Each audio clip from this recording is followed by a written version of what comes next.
The following talk is offered freely to ensure that no one is ever denied access to these practices and to these teachings. If you feel inspired to make a donation to support this offering, you can go to my website at jonathanfoust.com. While you're there, you can also sign up for a monthly newsletter designed to support you in your practice. Thank you, and enjoy.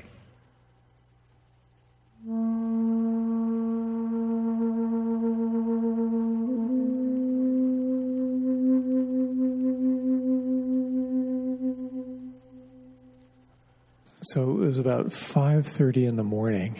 I was living in a little house in the Berkshires of Berkshire Mountains of Western Massachusetts, and I was listening to one of my favorite gurus. You may have heard of him, Sri Sri Tony Robbins Das, and as I was kind of getting ready for my day, in his inimitable style, he said, "You've got to wake up every morning and ask yourself, how can I make today a great day?" I turned the CD player off. That was a little much. And then later on, during the day, rather over my lunch break, instead of doing emails and answering the phone and working at the same time, I just thought, you know what, I'm going to go for a walk.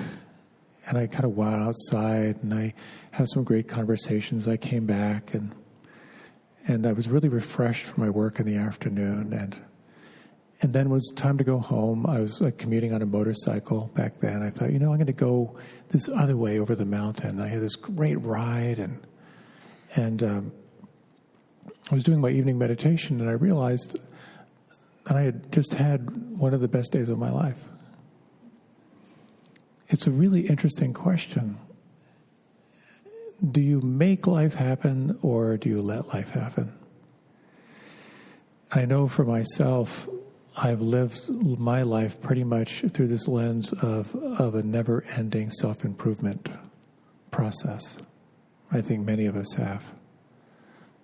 I think many of us here have been strivers most of our lives. And for me, I've had a strong work ethic. I grew up on a farm, and I remember looking back. I went off to a boarding school. I remember looking back at the letters I'd written home, and they were all the things I got done. And I could just sort of sense the anxiety of, have I done enough yet? Have I done enough yet? Here's what I'm doing now.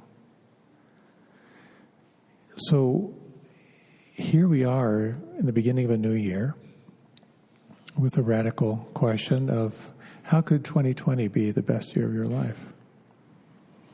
But I'd like to talk a little bit about how, on a broader sense, whenever you step off into a new phase of your life or a new journey, first we have to have a sense of the map, and then we have to have a sense of the guidance, and then we have to be aware of course correcting. And preceding all of that really is we have to have a sense of what is it that calls you in your life.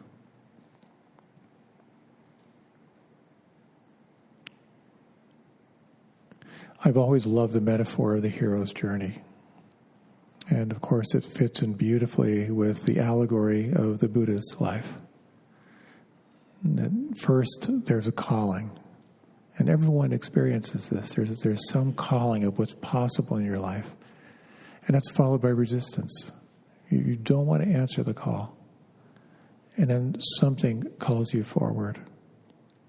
And then you step onto your path. And for the Buddha, it was the awakening. His awakening had to do with certain heavenly messengers. And as the story goes, a very, very protected, sheltered life. And then he encountered someone who was sick. He encountered someone who was old. And he encountered a corpse. And that set him into a very, very deep question. Is that all there is? What is it that's beyond change? Is there anything beyond sickness, old age, and death? There's so much suffering in this wheel of suffering. Is there anything beyond that? And so what called him forth was, what is real? What is reality? And we've all had different calls in life. I'm sure you've had many different calls.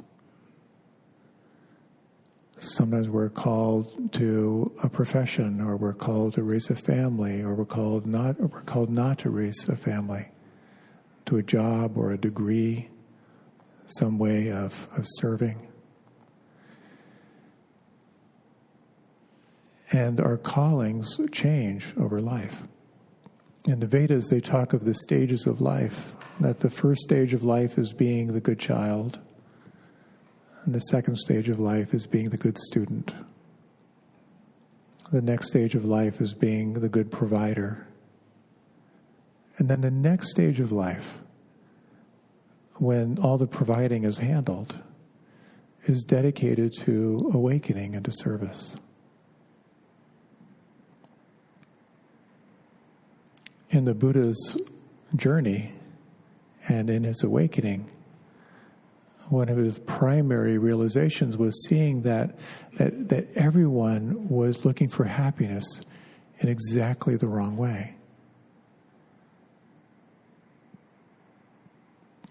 Everyone was basing their happiness on something that was destined to change.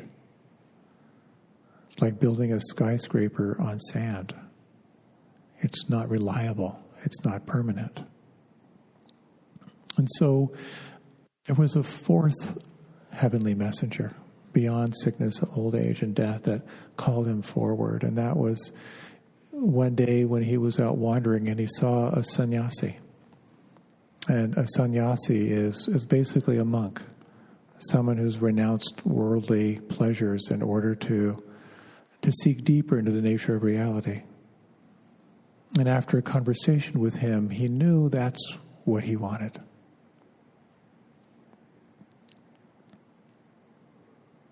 It's a very interesting question as you think about your life and what you sensed was possible, what you wanted, what called you forward.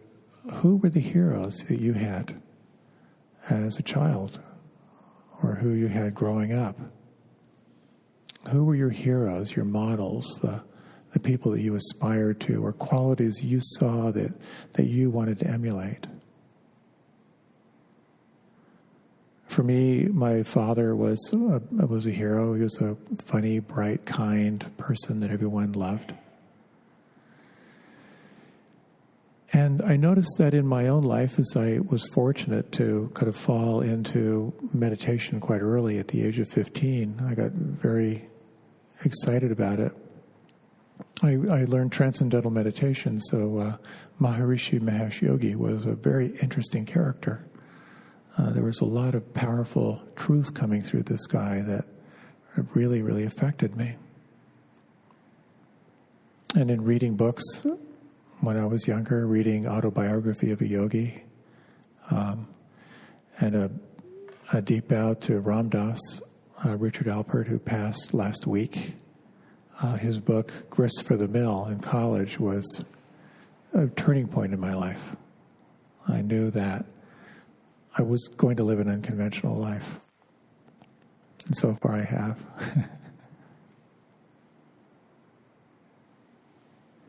So, honoring what has called you. I know so many of us here, again, are strivers. We've learned how to make things happen. We've had a certain degree of accomplishment in this life. But part of what happens is, as we set off on our journey, we have to figure out how we find our guidance. I may have shared the story of the discovery of Hawaii. Hawaii was settled in 400 CE from the Marquesas Islands. And the people on these islands noticed there were certain birds that tended to migrate in a certain direction. They knew there must be land if the birds were going in that direction. And so they would set out in canoes, kind of following where the birds were going. But it was, I think, 2,000 miles. And they knew the stars. And it actually took generations of people following these stars to settle this new land. And then it becomes a question and that is, what star are you guiding your life by? For the Buddha, his star was to see into the nature of reality. That was his guiding light. And in the hero's journey, whenever you set off on something, you are beset by all kinds of challenges. And for him, he explored different teachers and different traditions, ranging from the austere practices to all this different range of practices. And he had to realize when something wasn't working and let it go, even though it contradicted a teacher. He had to come back to his own inner knowing, and he refined his path. And I think for all of us, we have gone through that course correction time and time again. When I kind of sensed what was possible at an early age in my life, and again, I feel blessed by having some sense, it was filled with a lot of idealism. And so I explored lots of different things, as I'm sure you have. To tell you the truth, I gave up on my NFL career pretty early. But I've had lots of passions. I was very into photography, and I worked as a professional and realized maybe this isn't it. And then I got really into agriculture and farming and ran a 1,000-acre farm, and maybe that's not it. And then academia and being a professor, and maybe that's not it. There's a very interesting model which I've touched on before. And that is we kind of start off in life, and at some point we realize that we're exchanging our freedom in order to belong. And maybe even as we get further down the road, we're actually an important person. We're an expert. We're a professional. But we're still not sure we're living our path. And that brings up a very, very deep crisis where you ask yourself, whose life am I living? Am I living the life my parents kind of installed in me that I should be living? What is important to me? And that sets you up for your 40 days and nights in the desert. To ask yourself deeply, what's most important in your life?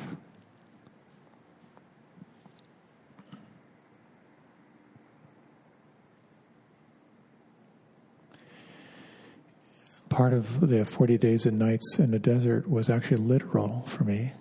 I was teaching in a university in West Africa in the Peace Corps, and I met this crazy guy who bicycled across the Sahara Desert, the first American to do it.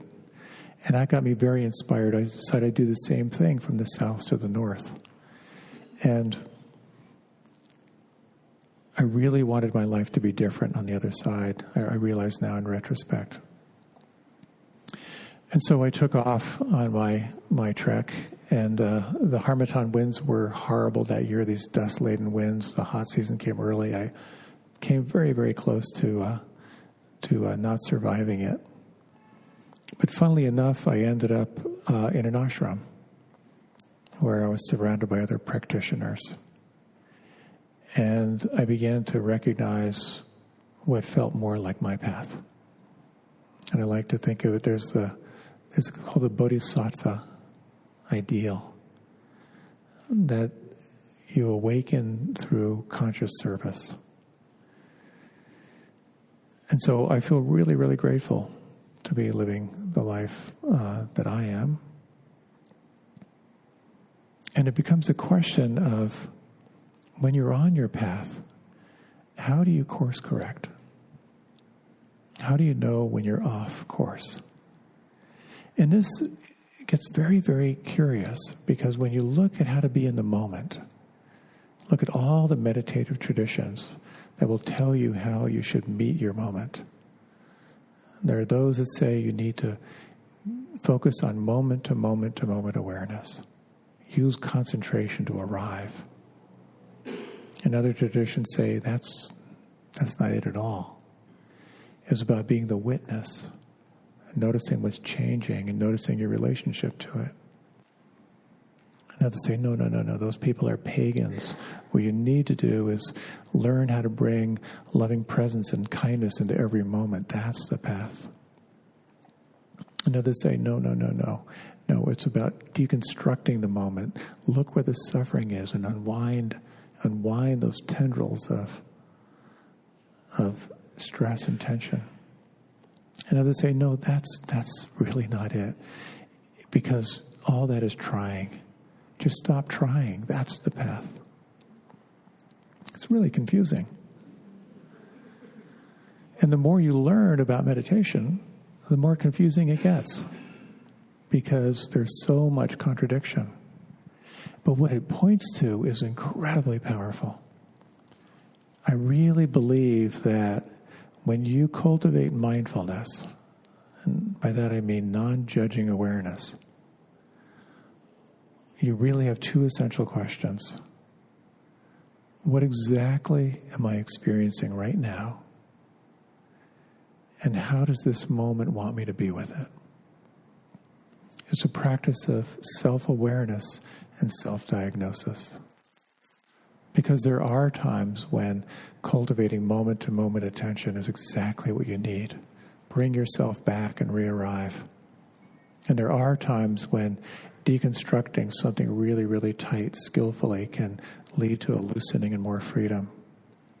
And there are times the thing that most resonates will be to call on kindness and compassion and love and just steep in that sense of a heart that can hold what's there.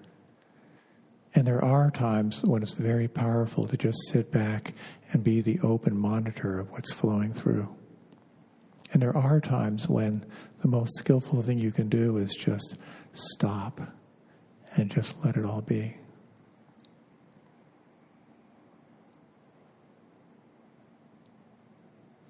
There's a great story of a meditation student who went to his teacher and said, I just want you to know I quit. And the teacher said, that's interesting. Why? I said, you're so full of contradictions. One person does that, one person does that. And the teacher said, what I'm really teaching is the middle way. Not too tight, not too loose.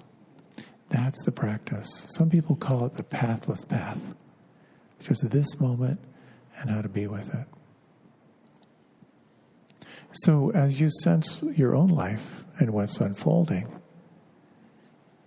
it's very, very helpful to pause from time to time and to evaluate where you are and what's needed.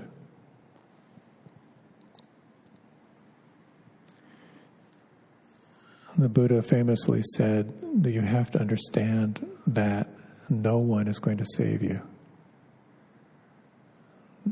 You have to take responsibility for your own awakening. And what that means is to be open, to try things, and then to really discern what results in more wholesome or less wholesome states. So I have this annual ritual I do where I do my year in review, where I try to take a look at what did I say I was going to do, what worked, what didn't work, and then the course correction. I find it a really helpful and ruthless practice. And a number of things have really worked. I feel really, really blessed in my life. I feel very lucky to be living such a creative life. I've also noticed that every year there are things I said I was going to do that I didn't do. And this last year I put my flag in the ground and I said, I'm going to offer my Year of Living Mindfully program online. And I imagined it, and this is what I'm going to do, and I didn't do it. And I'm really glad I didn't do it. It couldn't be better, in my opinion, right now.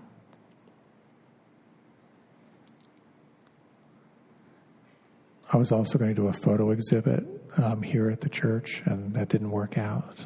I was going to live stream this class. That didn't happen.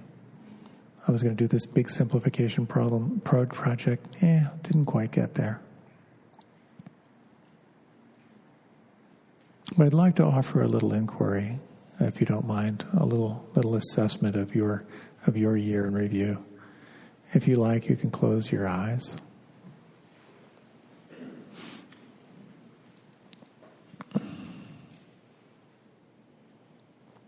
And you might take a moment just to sense, if you were to rate your general satisfaction level on a scale of 1 to 10, where would you place yourself?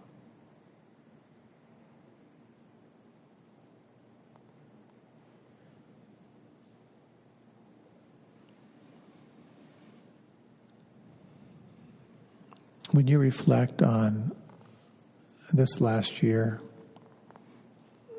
what worked? What are you proud of? What are you grateful for?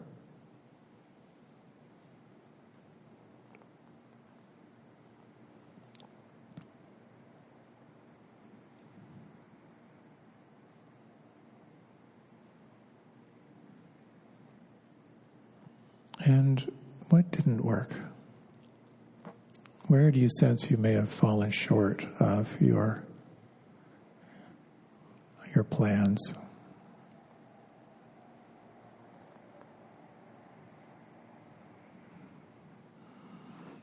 What would you say is missing?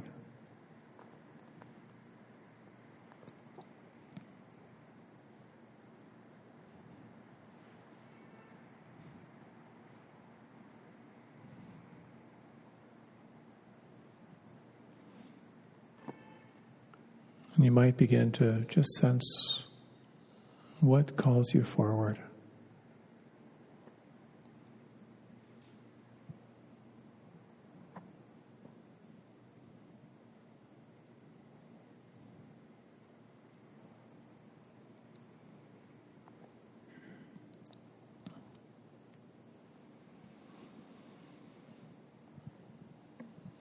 As you're ready, you can deepen your breath.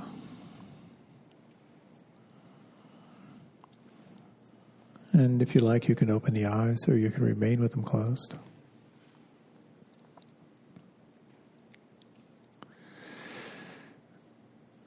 The Buddha once said, finding your dharma is your dharma. Finding your path is your path. And part of your responsibility is to explore everything that's out there. And he said, when you find what resonates for you, then give yourself to it fully. And it's an interesting paradox because in some traditions they'll say, if you want water, dig one well. Don't dig 10 shallow wells, dig one well deep. But on the other hand, it's very, very important to find out what's there, what resonates, what's possible for you. Because quite often we set off on a path that's not really our own. Mahatma Gandhi said, better to follow your own path and fail than to follow another's path and succeed. And we know that disquiet when we're not living really true to ourselves. And so the question becomes, what lights you up? A good friend of mine is writing a book on the nature of time. We tend to think that we kind of come from the past and we're moving toward a future that's based on our past. But a lot of the physics these days is now saying that the future has equal effect on you as the past. How could that be? I've had little glimpses of that from time to time. When I was learning French really intensively, for some reason I was learning it really, really quickly. And I almost had a feeling like I was remembering it more than I was learning it.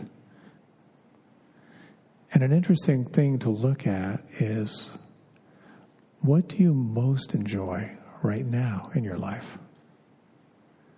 And that very well may be tied into your future.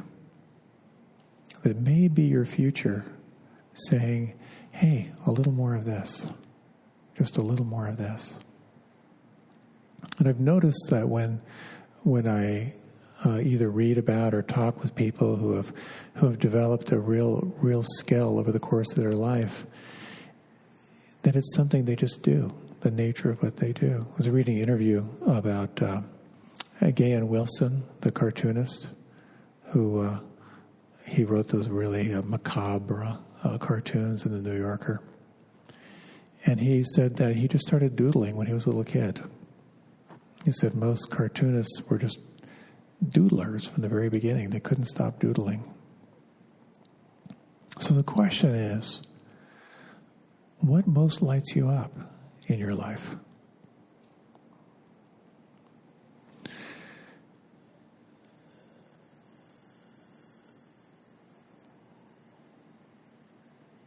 Well, let's do another little reflection. I'm aware of just a little bit of time left.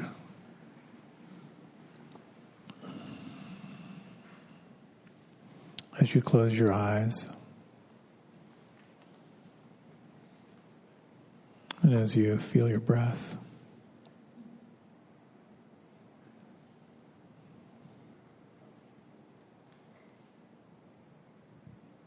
just notice the natural, kind of effortless flow of your breath.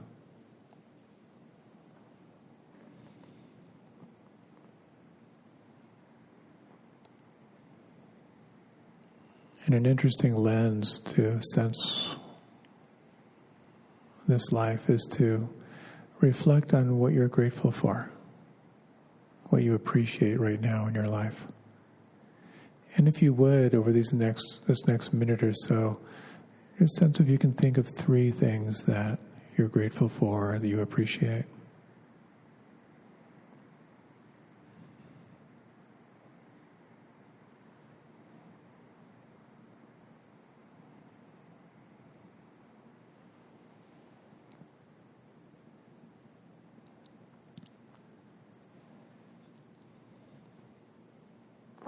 And as you reflect on what you most enjoy right now in your life,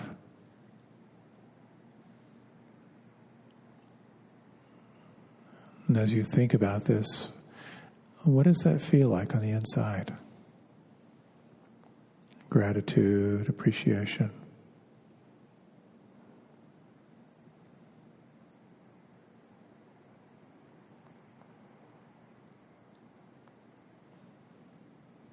And you might explore the following question. If whatever you chose to do, you were guaranteed success, what would you choose?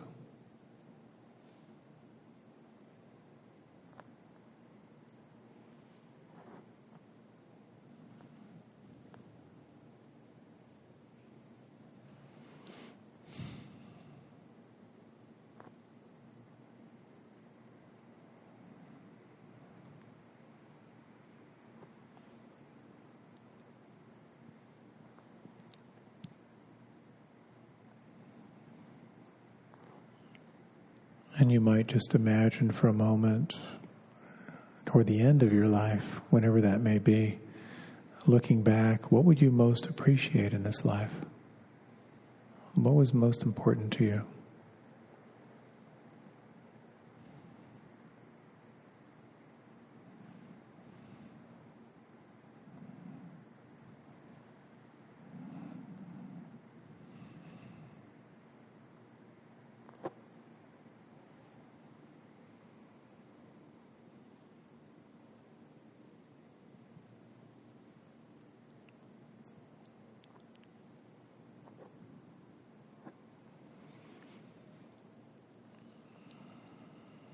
And if you like, you can deepen the breath. And again, you can let your eyes open.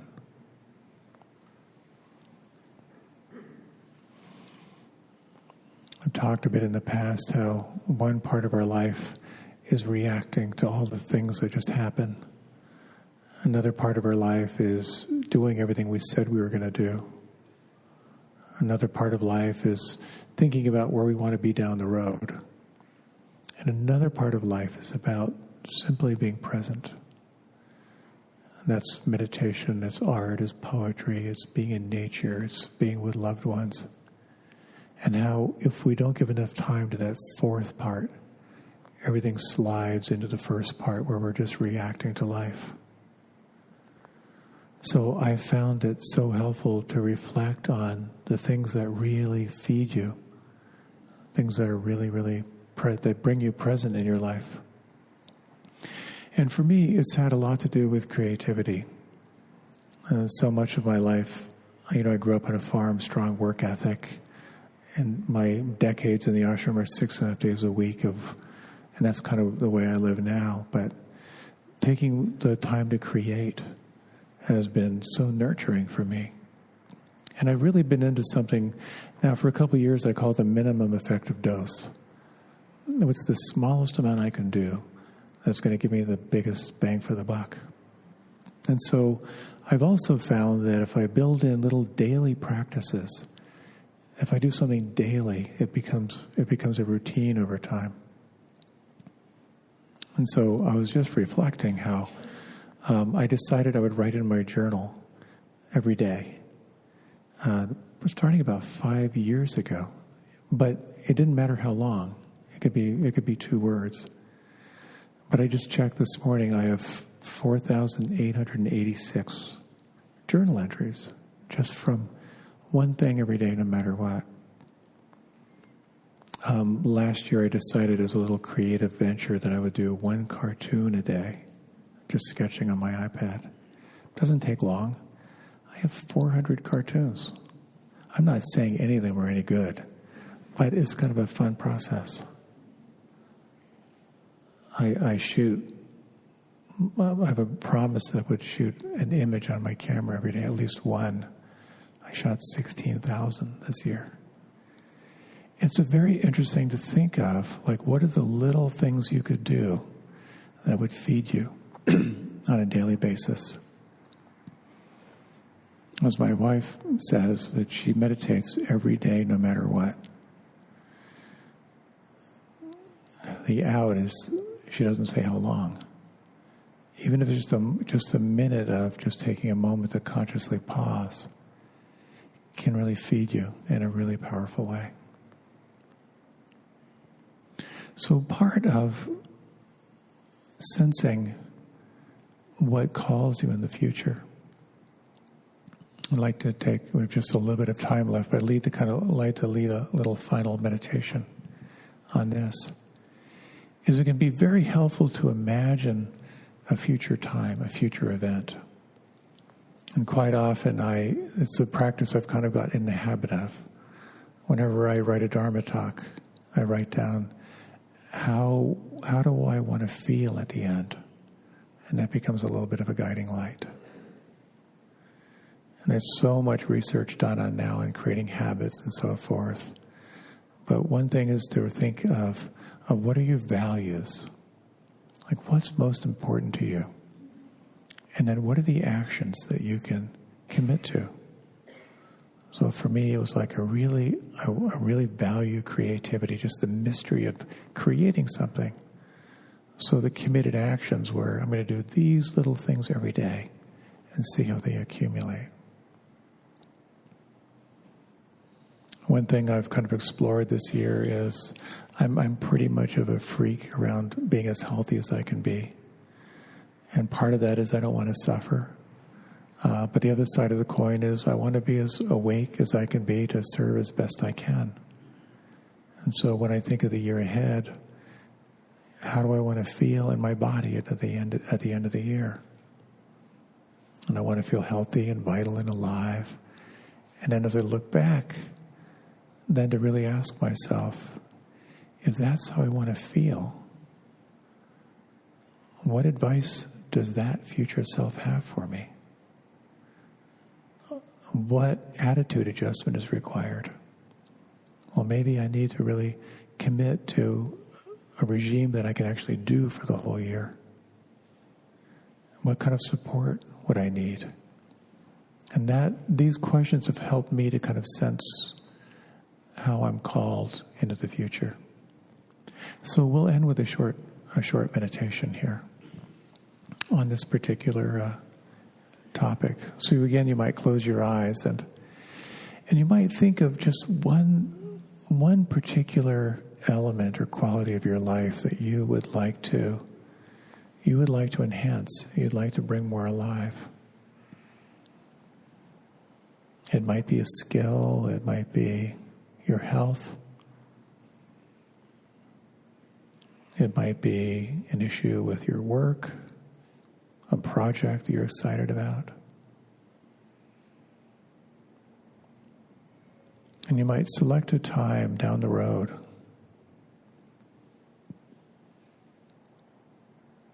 It might be when it's complete, or it might be just an arbitrary time, 6 months or a year from now, in regard to this particular issue, and ask yourself how you'd like to feel at that time. And you might deepen your breath and maybe exaggerate that feeling a little bit. What would it feel like if you were deeply satisfied with this feeling?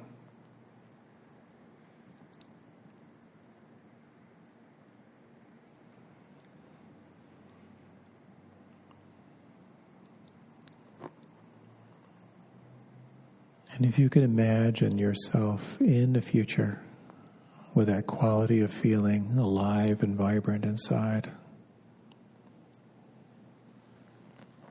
and you might ask, what does this future being have to offer me by way of advice?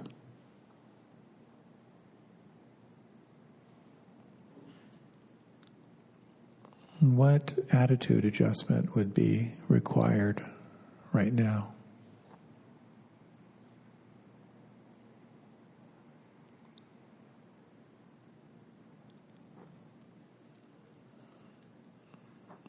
What behaviors or committed actions would be required?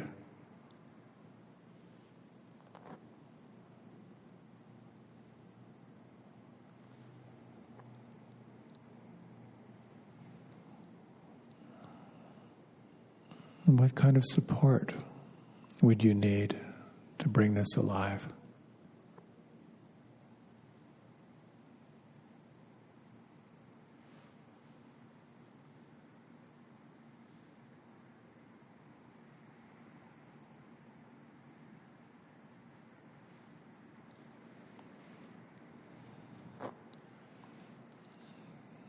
And sensing the star that is guiding you, and sensing what you would need to bring it forward with joy and discovery.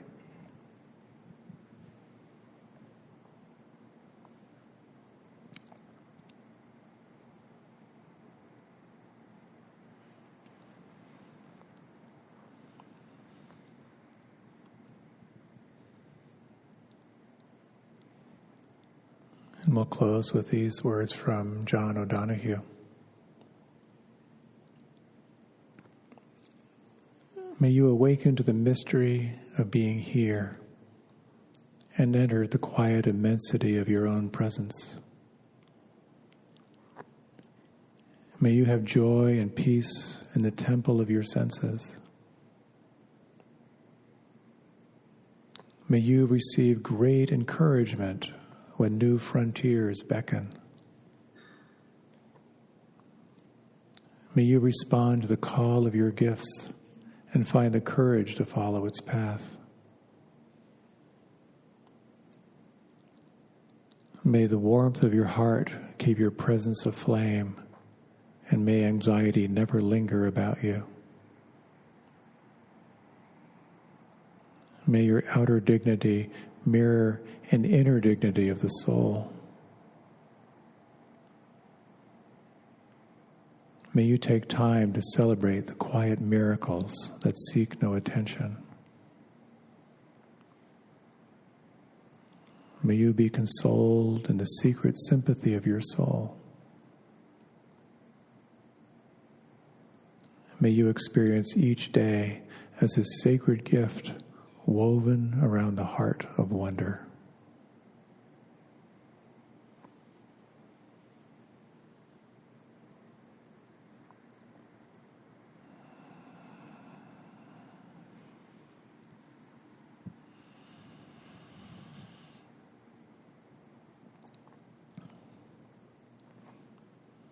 And there is a final brief meditation,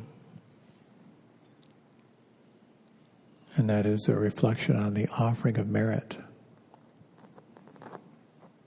the offering of the fruit of your practice, offering the fruits to yourself, that your journey may be filled with ease, and offering the fruit of your practice to those in your inner circle.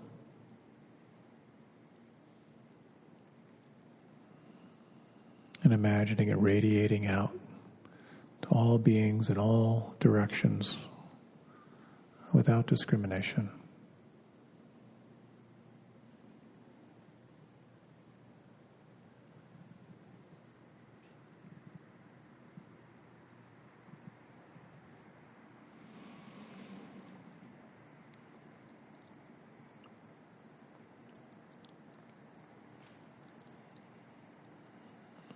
And again, you can deepen the breath.